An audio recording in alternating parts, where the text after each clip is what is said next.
नमस्कार मित्रांनो, आज आपण हायकोर्ट पिऊनसाठी जी प्रिव्हियस इयर क्वेश्चन पेपर जो झाला होता तो आपण पाहणार आहोत. कोणत्या पद्धतीचा होता आणि कोणते प्रश्न त्याने मेजरली विचारले होते ते आपण पाहणार आहोत. तर पहिला त्याने मराठीसाठी जो प्रश्न विचारला आहे, प्रश्न क्रमांक 1, खालील केवळ वाक्याचे परिणामबोधक संयुक्त वाक्य ओळखा. अपघात होऊ नये, वाहतुकीचे नियम पाळावेत. याच्यामध्ये त्याने केवळ वाक्याचे परिणामबोधक संयुक्त वाक्य ओळखा असे त्याने विचारले. त्याच्यामध्ये त्याचं अचूक उत्तर आहे पर्याय क्रमांक 3, अपघात होऊ नये म्हणून वाहतुकीचे नियम पाळावे. हे त्याचं करेक्ट सेंटेन्स आहे. त्याच्यामुळे पर्याय क्रमांक 3 हे त्याचं अचूक उत्तर आहे. त्याचप्रमाणे क्वेश्चन नंबर 2 आपण पाहू की खालील संयुक्त वाक्याचा अनुक्रम प्रकार ओळखा. त्यासाठी त्याने वाक्य दिलं आहे, निरोगी मन हे सदृढ शर्यत असते म्हणून व्यायाम करावा. तर याचा काय त्याने परिणाम दाखवला, व्यायाम केल्याने आपले शरीर सदृढ राहते. तर त्याच्यामध्ये त्याचा वाक्याचा जो अनुक्रम प्रकार आहे तो परिणाम बोधक आहे. त्याच्यामुळे पर्याय क्रमांक 2 हे त्याचे अचूक उत्तर आहे. त्याचप्रमाणे प्रश्न क्रमांक 3 आपण बघू.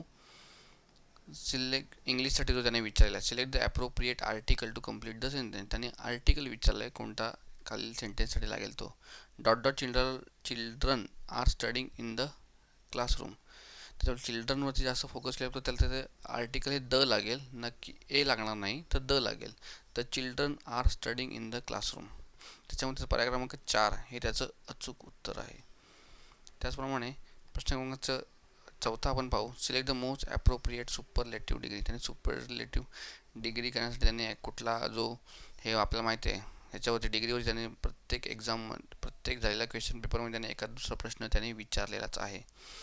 तर त्याचं अचूक जे उत्तर आहे, प्रश्न आहे, she is the dot dot women in the world. त्याचा अचूक सुपरलेटिव्हमध्ये मोस्ट वापरला जातो, मोर हा कंपॅरेटिव्हमध्ये वापरला जातो. त्याच्यामुळे she is the most beautiful women in the world. त्याच्यामुळे पर्याय क्रमांक 3 हे त्याचं अचूक उत्तर आहे. त्याचप्रमाणे प्रश्न क्रमांक 5 आपण पाहू. Select the correct present tense from the below. त्याच्यामध्ये त्याने सेंटेन्स दिला, त्याने टेन्स आपल्याला ओळखून त्याच्यामध्ये कुठला जो गाळ्या जागेमध्ये जो येईल उत्तर ते द्यायचं आहे. आणि हे सुद्धा त्याने प्रत्येक पेपरमध्ये टेन्स विचारण्यासाठी त्यांनी विचारलेला आहे. तर त्याचा प्रश्न आपण वाचू. Gary dot dot for the walk in the morning.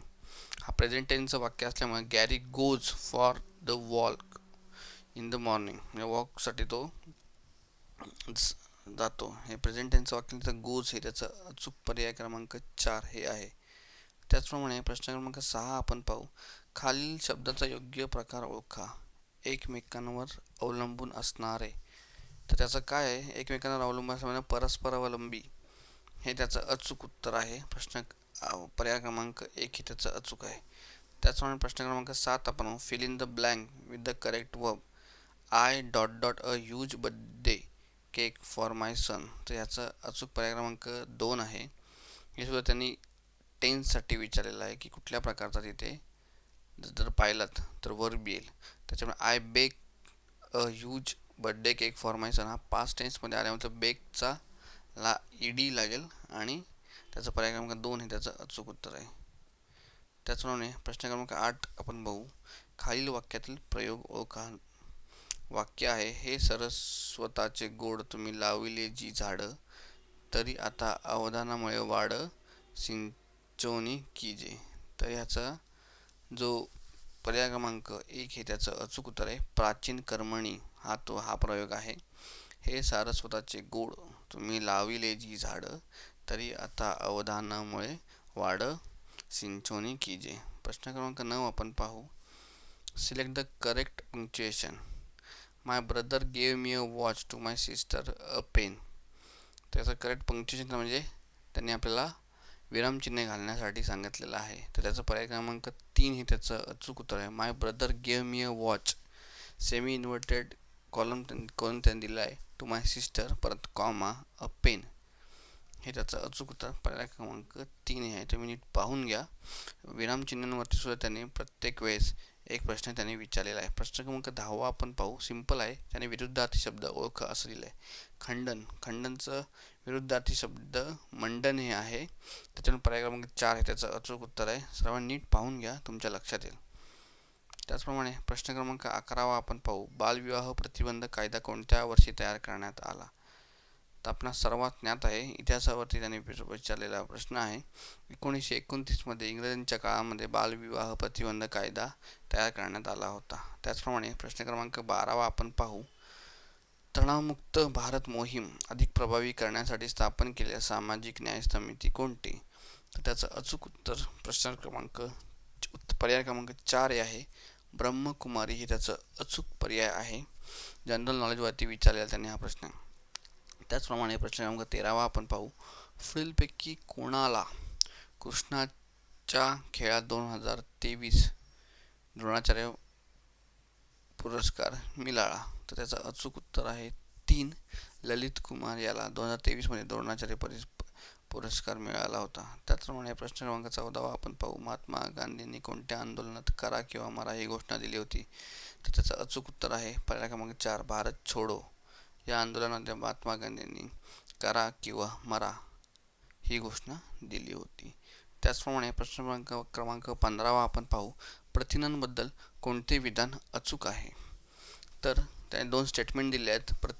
पहिला स्टेटमेंट आहे, प्रथिने शरीराची उभारणी करतात. त्याचप्रमाणे स्टेटमेंट दुसरी आहे, स्नायू व ऊतींच्या वाढीसाठी आवश्यक आहेत. तर याच्यामध्ये प्रथिने म्हणजे प्रोटीन, तर ह्यासाठी दोन्ही पर्याय क्रमांक अचूक असल्यामुळे पर्याय क्रमांक 4 हे त्याचं अचूक उत्तर आहे. Statement 1 and 2 both are correct. त्याचप्रमाणे प्रश्न क्रमांक 16 आपण पाहू. स्वतंत्र माध्यम म्हणजे काय? तर त्याचे पर्याय क्रमांक 1 आहे, बातम्यांवर कोणता दबाव नसतो. त्यांनी स्टेटमेंट पहिली विचारलेली आहे. त्याचप्रमाणे स्टेटमेंट दुसरी आहे, सत्य बातम्या मांडतात. तर ह्या दोन्ही स्टेटमेंट ह्या करेक्ट असल्यामुळे 1 and 2 हे दोन्ही स्टेटमेंट करेक्ट आहेत. त्याचप्रमाणे प्रश्न क्रमांक 17 आपण पाहू. खालीलपैकी तापी नदीचे उगमस्थान कोणते? तर यासाठी पर्याय क्रमांक 3 हे त्याचे अचूक उत्तर आहे. सातपुडा पर्वतरांग हे तापी नदीचे उगमस्थान आहे दिलेल्या पर्यायांपैकी. त्यामुळे पर्याय क्रमांक 4 हे त्याचं अचूक, 3 हे त्याचं अचूक उत्तर आहे. त्याचप्रमाणे प्रश्न क्रमांक 18 आपण पाहू. पंजाब हिमालय च्या दरम्यान आहे. तर सिंधू आणि सतलज नदीच्या दरम्यान पंजाब हिमालय असल्यामुळे पर्याय क्रमांक 3 हे त्याचे अचूक उत्तर आहे. प्रश्न क्रमांक 19 आपण पाहू. खालीलपैकी कोणती जोडी योग्य प्रकारे जुळवली आहे? स्टेटमेंट 1 आहे, हवामान क्लायमेट कोणत्याही भौगोलिक क्षेत्राची वातावरणाची स्थिती दर्शवते. आणि स्टेटमेंट दुसरा आहे, वातावरण वेदर दीर्घ कालावधीसाठी कोणत्याही भौगोलिक क्षेत्रातील हवामानाची स्थिती आणि बदल यांचे एकत्र वर्णन करते. तर दोन्ही स्टेटमेंट चुकीचे असल्यामुळे स्टेटमेंट 1 and 2 यापैकी एकही नाही. त्याच्यामुळे पर्याय क्रमांक 4 हे त्याचे अचूक उत्तर आहे. तर याच्यामध्ये पाहिलं आपण, दोन्हीही स्टेटमेंट एकमेकांसाठी विरुद्ध झालेले असल्यामुळे हे दोन्ही स्टेटमेंट ह्याची जोडी ही योग्य प्रकारे जोडली जात नाही आहे. त्यामुळे प्रश्न क्रमांक 20 आपण पाहू. अर्जुन पुरस्काराने सन्मानित होणारी पहिली महिला क्रिकेट खेळाडू कोण? तर मिताली राज ही अर्जुन पुरस्कारासाठी सन्मानित होणारी पहिली महिला खेळाडू आहे. प्रश्न क्रमांक 21 आपण पाहू. व्यक्तींना अपमान वाटून दिले जाते तेव्हा त्यांच्या टिंबटिंबचे उल्लंघन केले जाते. त्याचा पर्याय क्रमांक 2, प्रतिष्ठा याचे उल्लंघन केले जाते. त्याच्यामुळे पर्याय क्रमांक 2 हे त्याचे अचूक उत्तर आहे. प्रश्न क्रमांक 22 आपण पाहू. इंग्रजी भाषा व आधुनिक शिक्षणाच्या प्रसारासाठी करण्यात येणारी मोहम्मदान अँग्लो ओरिएंटल कॉलेजची स्थापना कोणी केली होती? तर याचं अचूक उत्तर आहे पर्याय क्रमांक 1, नवाब अब्दुल लतीफ यांनी केली होती. त्याच्यामुळे पर्याय क्रमांक 1 हे त्याचं अचूक उत्तर आहे. प्रश्न क्रमांक 22 आपण पाहू. दीपवंश आणि महावंश साहित्यात टिंबटिंब प्रादेशिक इतिहास आहे. तर बौद्ध धर्माचा इतिहास हा दीपवंश आणि महावंश साहित्यात असल्यामुळे पर्याय क्रमांक 1 हे त्याचं अचूक उत्तर आहे. त्याचप्रमाणे प्रश्न क्रमांक 24 आपण पाहू. मर्यादित षटकांच्या क्रिकेट विश्वचषकाचे पहिले पर्व टिंबटिंबमध्ये आयोजित करण्यात आले होते. तर 1975 मध्ये मर्यादित षटकांच्या क्रिकेट विश्वचषकाचे पहिले पर्व आयोजित करण्यात आले होते. त्याच्यामुळे पर्याय क्रमांक 3 हे त्याचे अचूक उत्तर आहे. त्याचप्रमाणे प्रश्न क्रमांक 25 आपण पाहू. वैदिक साहित्यात खालीलपैकी कशाचा समावेश आहे? तर पर्याय क्रमांक 4. संहिता, ब्राह्मण आणि आरण्यक उपनिषदेमध्ये वैदिक साहित्याचा समावेश आहे.